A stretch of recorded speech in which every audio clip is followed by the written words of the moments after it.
Hello. This video is for the textbook lesson for Chapter 1, Lesson 8.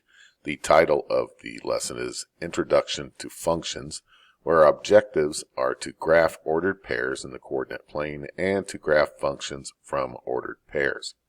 Our vocabulary for this lesson is coordinate plane, axis, origin, x-axis, y-axis, ordered pair, x-coordinate, y-coordinate, quadrant, input, and output.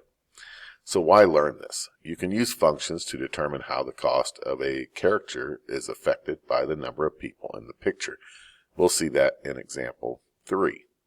We also have this graphic here of a coordinate plane in which we see our x-axis goes across. It's red here. We see the vertical axis going up and down. This is our y-axis. Where the x-axis and the y-axis intersect right here in the middle, this is known as the origin of the coordinate plane. And then the coordinate plane is then divided into 4 sections, in which we have quadrant 1, quadrant 2, quadrant 3, and quadrant 4. Notice that we start in the upper right hand corner with the quadrants, and instead of going clockwise around this way, we actually go counterclockwise whenever we count them, so that we have 1, 2, 3, and 4. So let's go ahead and take a look at the text. The coordinate plane is formed by the intersection of 2 perpendicular number lines called axes. The x-axis and the y-axis. They are perpendicular to one another because they create a 90-degree angle. The point of intersection, called the origin, is at 0 on each number line. Note that at the origin, the value of x is 0 and the value of y is 0. The horizontal number line is called the x-axis, and the vertical number line is called the y-axis. Points on the coordinate plane are described using ordered pairs. An ordered pair consists of an x-coordinate and a y-coordinate, and it's written in this fashion here. It's a value of x and a value of y, separated by a comma and contained inside of parentheses. Points are often named by a capital letter. So this is one of those times in mathematics that we talk about that the importance of whether a letter is a capital letter or a small letter is pretty important, because if I see this in math, especially geometry, I'm thinking, okay, this is a point within the coordinate plane. However, if I see a lowercase a, this is probably actually representing a variable instead of a point within the coordinate plane. Here at example 1, graphing points in the coordinate plane, we are to graph each point. Notice over here at the reading math, the x-coordinate tells how many units to move to the left or right from the origin. The y-coordinate tells how many units to move up or down. So x comes first, so we're going to move right or left. If the number's positive, we're going to move to the right. If the number's negative, like we see here in the second example, we're going to move to the left. And then after we move right or left, then we're going to move up or down. If the number's positive, we will go up. And if the number's negative, we will then go down. Think of the idea of understanding that you would find the value of x and then the value of y is, it's kind of like digging a hole or using a ladder. Suppose this point here, 3, 4. If this were the floor right here and everything above were above ground and everything down here were below ground, then we would first move over 3 to get below 0.34, then we would get a ladder so that we could go up. It would be kind of difficult to have the ladder going up and trying to reach all the way over to 3, 4. Likewise, if it were down here in either of these coordinates here, we had to dig a hole to get to it, we would first move over above it. So let me get a point here. Like let's say I had this point right here. If I wanted to get to this point here, I would first go over to -4, and then I would dig down to -4 here. Maybe I should have used -3 so that the numbers were different. All right, so kind of keep that in mind, that the x value comes first and the y value comes second. Also, in the alphabet, x, y, z, x comes before y. So if you wanted to remember it that way, you could remember it that way as well. So let's go ahead and look at these 2 examples here. A, point M is at 3, 4, where x is 3 and y is 4. So we're going to start at the origin, and we're going to move 3 units to the right because the 3 is positive. So we move 3 units to the right. 1, 2, 3. We now know that the point we're looking for is somewhere along this line. Now the y value is 4, so we need to move 4 units up. So we'll go 1, 2, 3, 4 units up, and right here is point M at coordinate 3, 4. For B, we're looking for N has a coordinate of -2, 0. So we would move first to the left 2 spaces, 1, 2. And then the value of y is 0, so that means we're not going to go up or down. We're actually going to be right there on the x-axis is where y is equal to 0. So this would be point N. On the check it out, it says to graph each point. Let's do 1A and 1C. Those would be good ones to do. So we're looking for point R. So it's 2, 3. So we need to go right 2 spaces and then down 3 spaces. So let's go over 2 spaces, down 3, and right here would be point R. And then for point T, that's -2. So we're going to go left 2 spaces. Then we're going to go up 6. So let's go left where x is equal to -2. Now let's go up y to 6. Got to go clean up here. It'd be like right up here, correct? And so this would be point T. Remember, we use capital letters in order to label points in the coordinate plane. On the next page here, look at the graph at the top of this lesson. The axis divide the coordinate plane into 4 quadrants. Notice the word quad means 4, so quadrants, 4 sections. Points that lie on an axis are not in any quadrant. So here we see point T and point R. Both of these are actually on the axis, so they do not lie in any coordinate. So let's look at example A. Here we have point P. We're looking for P. Here's point P here. It's in this quadrant here, so quadrant 1, 2, 3. So we would say that point P is in quadrant 3. Point Q, locating point Q, this is right here. Now it is in this quadrant here, so quadrant 1, quadrant 2, so it is in quadrant 2. Point R, we see point R is actually on the x-axis.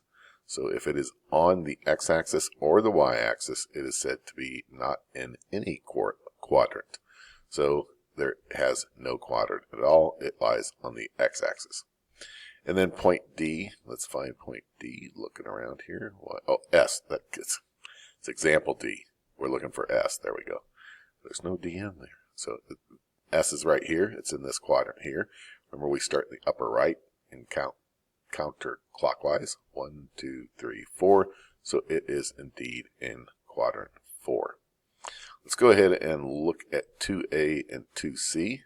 So point T, we see point T's right here. It is actually on the y-axis, so it would be no quadrant at all, and we know that it is on the y-axis. And then point V, we see point V is right here, and it is in the 1, 2, 3, third quadrant, and we're just going to represent that as Q3. And this is one place in math where they actually use Roman numerals. Notice over here that the quadrants are represented with Roman numerals as opposed to Arabic numbers. Looking at the next page here, an equation that contains 2 variables may be used as a rule to generate ordered pairs. Remember, ordered pair is an x value and a y value separated by a comma and contained inside of parentheses. That is indeed an ordered pair. When you substitute a value for x, you generate a value for y. The value substituted for x is called the input, and the value generated for y is called the output. So x is the input, and y is the output. In a function, the value of y, the output, it is determined by the value of x, which is, as we said, the input. All of the equations in this lesson represent functions. So if we plug in a number here and then calculate it, like let's say 6. 6 times 10 is 60.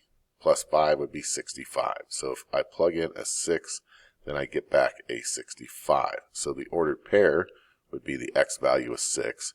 It generated a value of 65. And so this would be the ordered pair if in the event that the input was 6, it would then create an output of 65. Again, I've included this here graphic again, so we kind of get used to it. Quadrant 1, 2, 3, and 4, x-axis, y-axis, and the origin. So the x-axis represents all of our inputs, and the y-axis represents all of our outputs. Here in example 3, the referenced in the first page here about the character artist, art application. A caricature artist charges his clients $5 setup fee plus $10 to every person in the picture. Write a rule for the artist fee. Write ordered pairs for the artist fee when there are 1, 2, 3, and 4 people in the picture. So over here at the writing math, the artist fee is determined by the number of people in the picture. So the number of people is the input, and the artist fee is the output. So it all depends upon how many people are in the picture as to what the artist is going to charge for that particular completion of that picture. So we're going to let y represent the artist fee because it is the output, and x, the input, is going to represent the number of people in the picture. So the artist fee is $5 plus $10 for each person. So let's set that up. Artist fee, the outcome, y, is, we use an equal sign, 5 for the $5, addition for the word plus, 10 for the $10, and then for each means to multiply, and then each person, we're going to let that represent the value of x. So we're going to let the value of x represent how many people are in that picture. So the number of people in the picture is in our first column. Our rule that we came up with, y equals 5 plus 10x, we will put in the rule column. The fee, which is going to be our value of y, which is the output, and then we'll create some ordered pairs over here in this column. So if there's one person in the picture, then we would plug in a 1 where we have the x. See, we have the function here is just rewritten here, and where x is, we're just plugging in the number of people that we have in this column. So 10 times 1 is 10, plus 5 is 15, so the output's 15. The ordered pair is 115. If we plug in a 2, 2 times 10 is 20, plus 5 is 25, so the ordered pair is 225. If we plug in 3 people here, 3 times 10 is 30, plus 5 is 35, so the ordered pair has an input of 3 and an output of 35. And finally, if we have 4 people in the picture, we plug in a 4.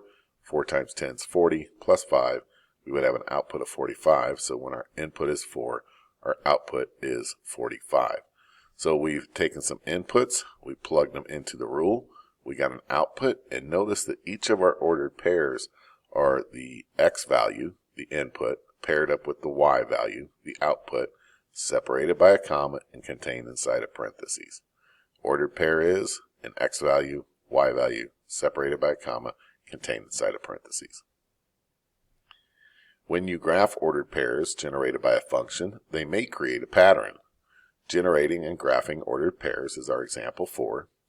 Generate ordered pairs for each function using the given values for x.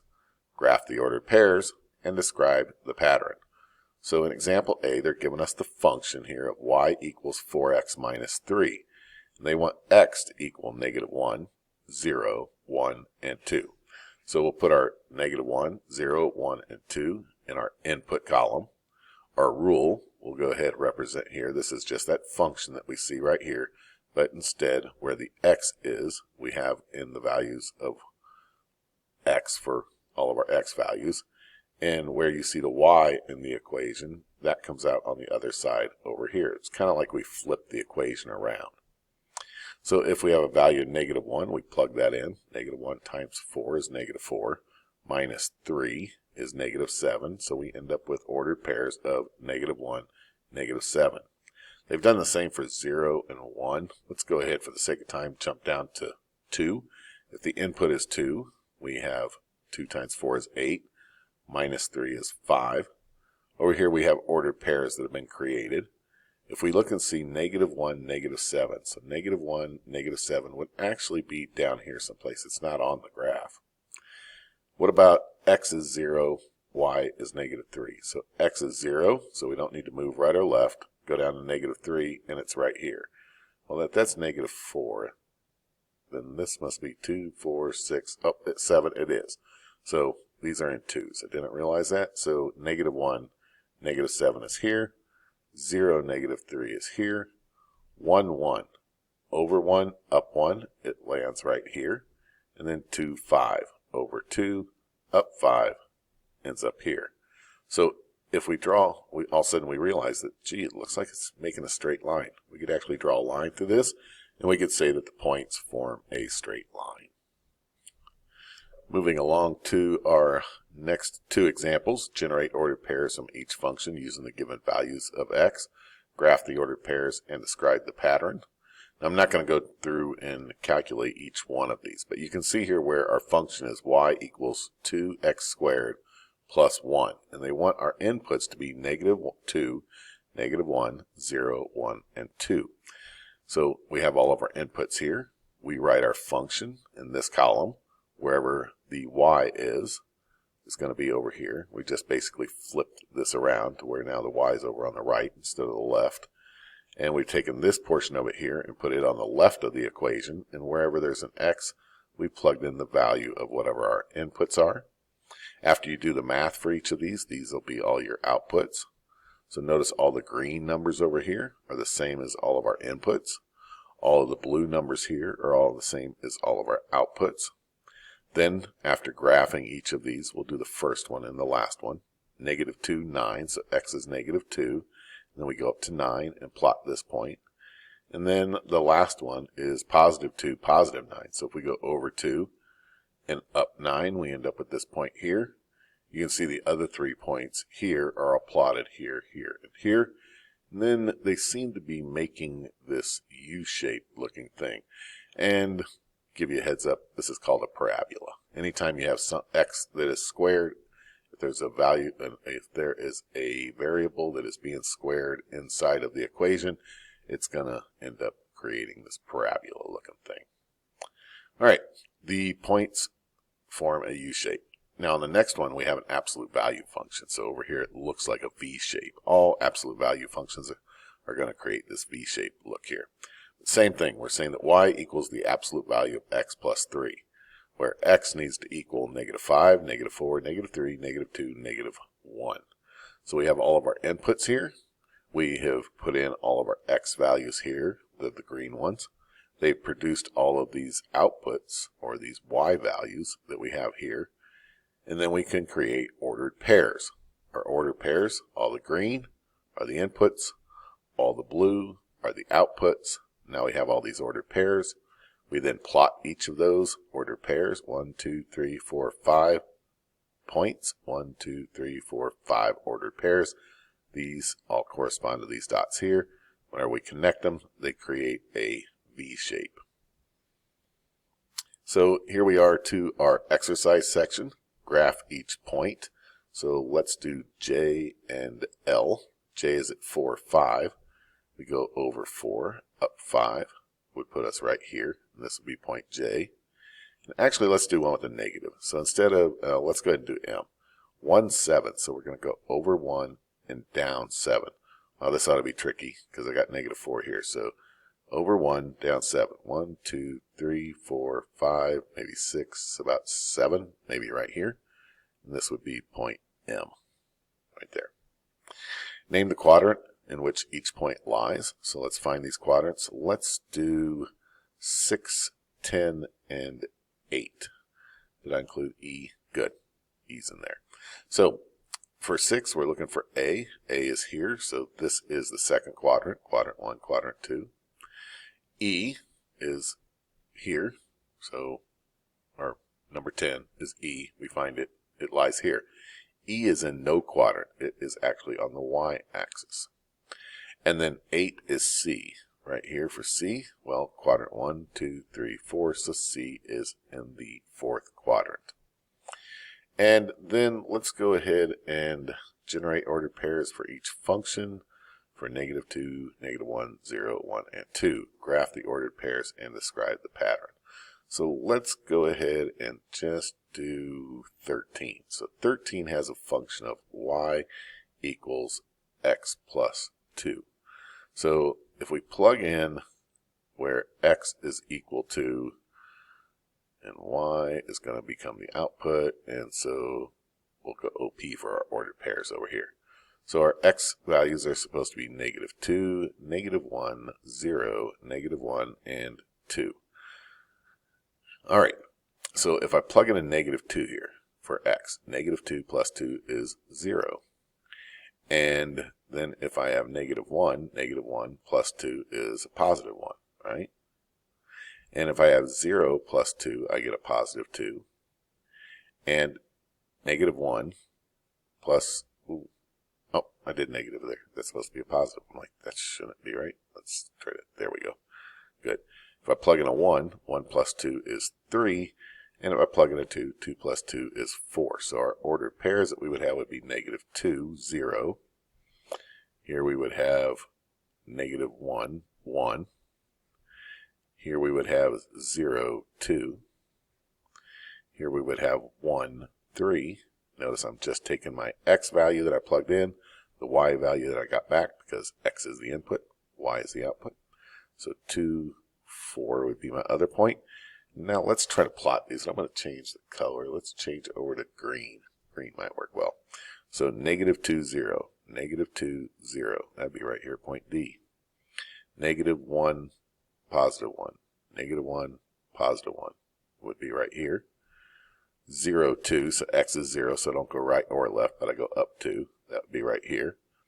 And 1, 3, over 1, up 3. You're kind of seeing it, right? What it's developing.